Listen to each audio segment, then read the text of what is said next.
Hello, beautiful souls. Welcome back to my channel. I'm Astara and I'm an angelic communicator and clairvoyant. I work with the Venus ray of energy and provide light activations for people who are, especially people who are birthing the new earth and who are finding their own truth and coming into this birthing of this new paradigm. So, I want to share something today that is really important for this time on earth. So, it's something that's kind of felt very deeply and rarely understood, and that's the true frequency of love. I'm told by the angelic council that I work for and with that the frequency of love is not really known on this planet yet. And in fact, most people who come into a frequency of love actually experience a lot of fear. There's a lot of withdrawal. There's a lot of trying to block out what is a true frequency because often that goes through the pain body first and helps to release the pain body. And so you'll see this in like circles of workshops, women's circles, healings, ceremonies, meditation. Often when people have a frequency of love coming towards them, they will break down and cry. And that's often a release. I want to talk about this mechanism. What is the true frequency of love and what does it actually mean? And we're going to go through one of the major principles linked to this. So I'm not talking about love that is manipulative, love that is seen in a lot of relationships that we've seen on the earth paradigm. I'm not talking about codependent love. I'm not talking about conditional love. I'm not talking about sentimental love, even. But these are all aspects of it. These are all aspects you may have experienced and to understand what the difference is. So we're looking at a kind of love which is the 528 frequency hertz, the love consciousness that's on Gaia and the planet. And also it carries the frequencies of Venus and Venus Venusian love. So this is the essence of what I would call the diamond light ray of activation, which is what I currently teach and work with my clients. And I want to try and give you an example of how we are bathed in love all the time, but actually we're not really receiving love into our core and why this might be. So there's a lot of problems in our relationships, even where we are mostly in what we think is love in this paradigm has been wrapped in control, fear, attachment, and need. But is that pure love? And the problem with this is that we come into this paradigm, we're birthed into a kind of false matrix, an energy distortion of what love is. Sometimes we see that with the love for children. We see like an unconditional love coming through the mother and the father towards their children. But because we've all been taught a kind of conditional love, that often that turns into a manipulation that then distorts our frequencies towards our children, and then our children become distorted, and then we see that playing out in our relationships. So what I really want to get clear in this video is that pure love allows the freedom of the soul. Pure love is about free will and it's unconditional. So if we're looking at this as a truth, like this is what love is, then it sort of negates everything we experience as love, which may be a form of love, but not actually a pure form of love. So if we look at this higher principle, I want to say here that true love allows the other to expand into their highest self. So if you are in relationship with a person, be it your lover, be it your husband, your wife, your child, your sister, your brother, your mother, your father, like pure love allows that person to be the highest version of themselves. And in fact, it asks them to expand into the highest version of themselves. And it does not keep them in a fixed pattern of existence. So, this kind of love, this purity of love in relationship, is about not holding someone fixed where they are because it suits you, because that's where it's comfortable, because that's what you like. It's about liberating them through the choice of free will to grow, to expand, to support their growth. Even if that growth leads them in a direction you didn't expect, even if it challenges your own comfort. So, this is one of the problems. Like, we're all trying to feel comfortable in a world of deep distortion.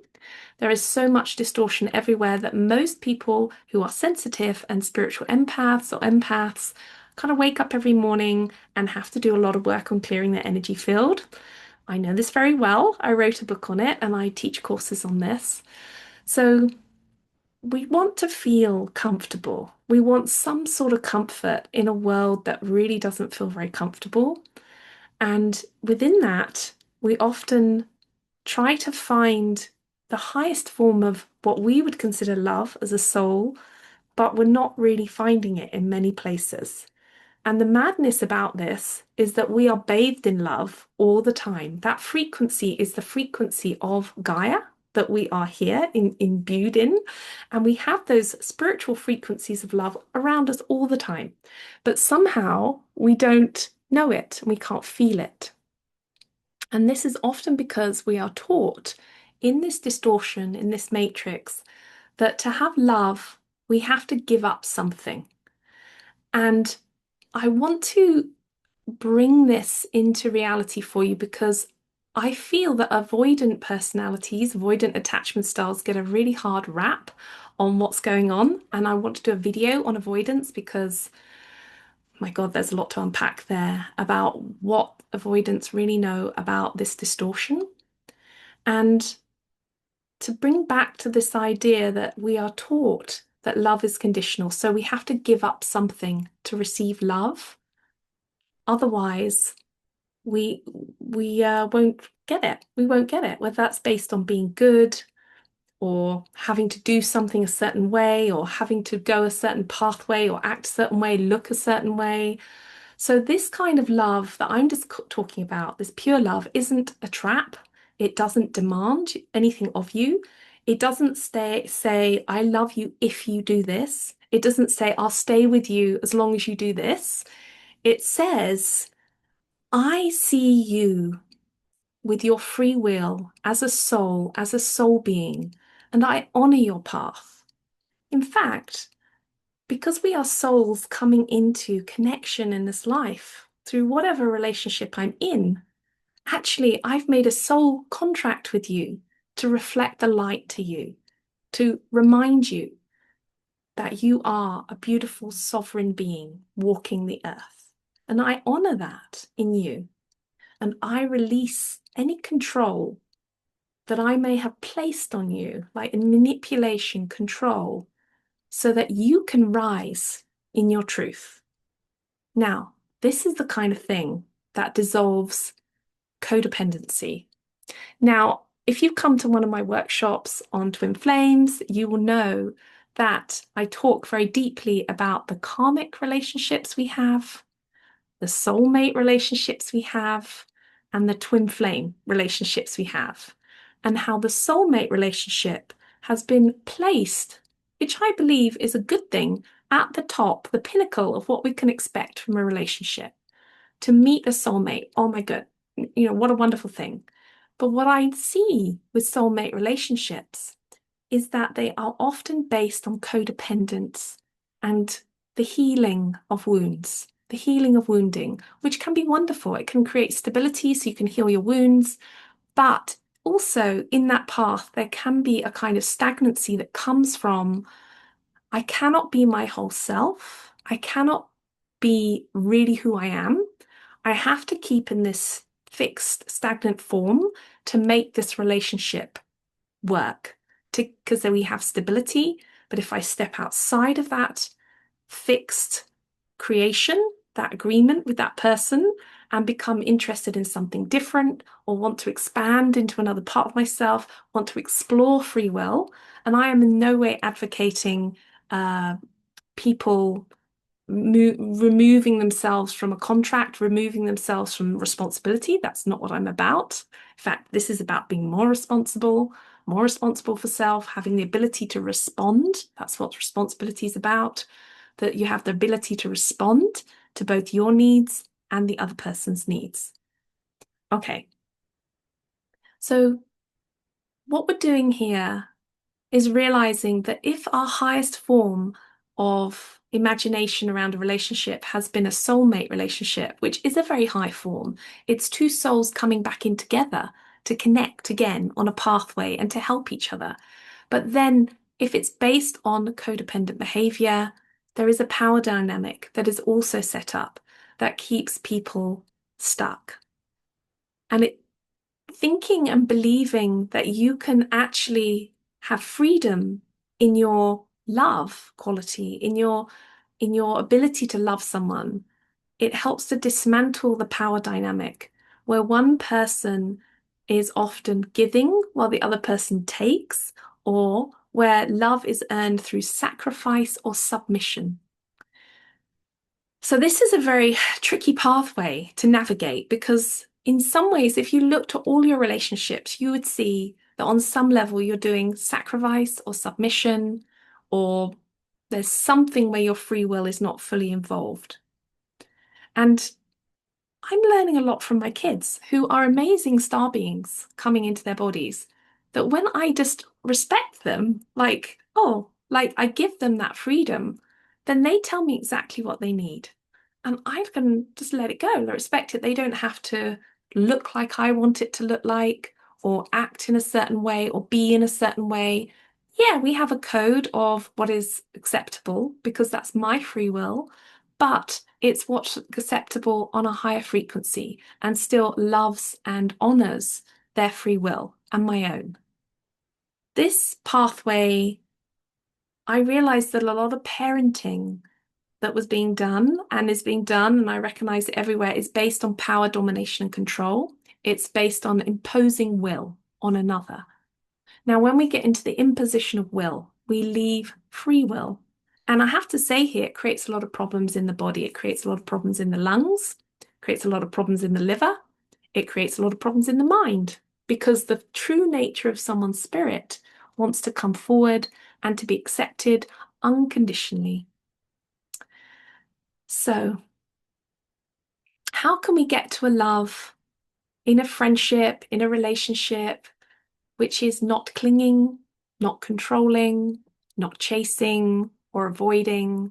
Like, how can we move into a frequency of love that is radiating, expanding, and witnessing another's beauty without trying to possess it?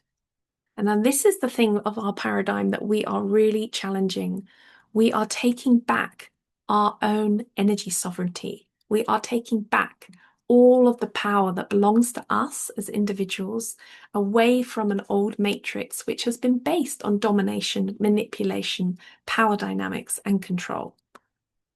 And so when you really come into a pure frequency of love, which offers forgiveness for yourself, for how you've treated others, but also allows another to be who they are fully and unconditionally in your presence.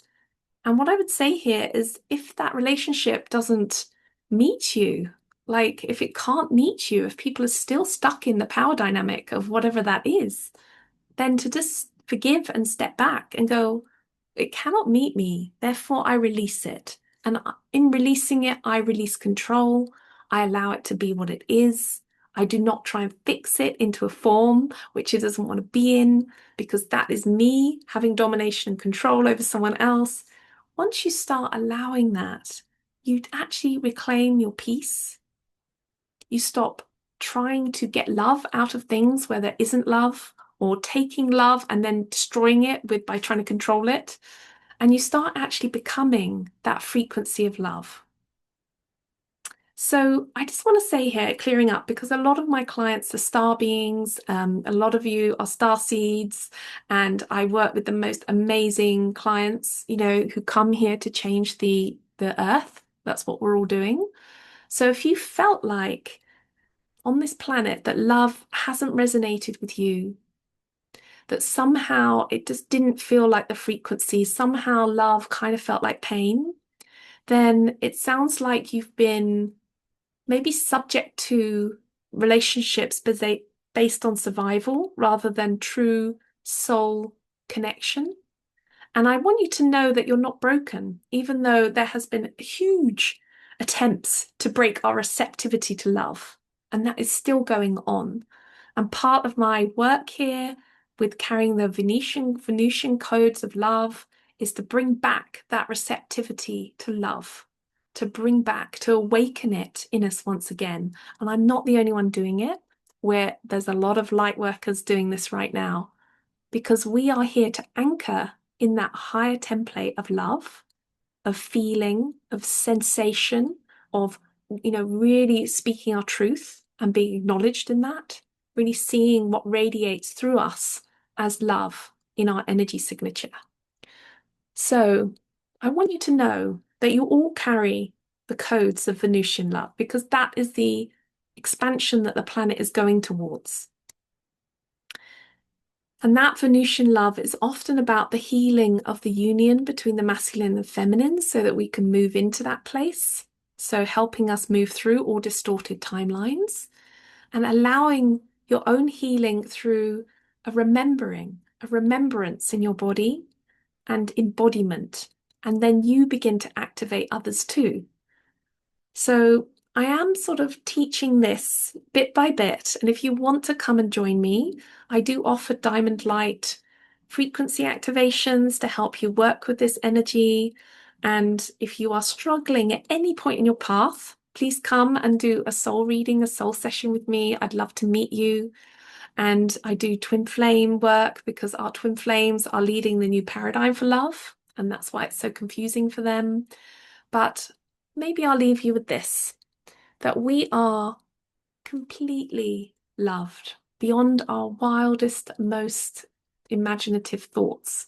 In fact, it's so huge that we can't even comprehend it, but we are actually made of love. We have divine vibration if we're in a physical human body, and your soul carries that memory. And this is one of the things that's deeply painful when we come to Earth, because here we are in a lower density, but Gaia is love. And so when we connect with her, we're actually releasing and liberating our frequency, but we're also expressing her. So I just want to say here, let love be in this revolution of the new earth, and let freedom, true freedom, be the foundation. So thank you for listening to me, and please join me in the next video.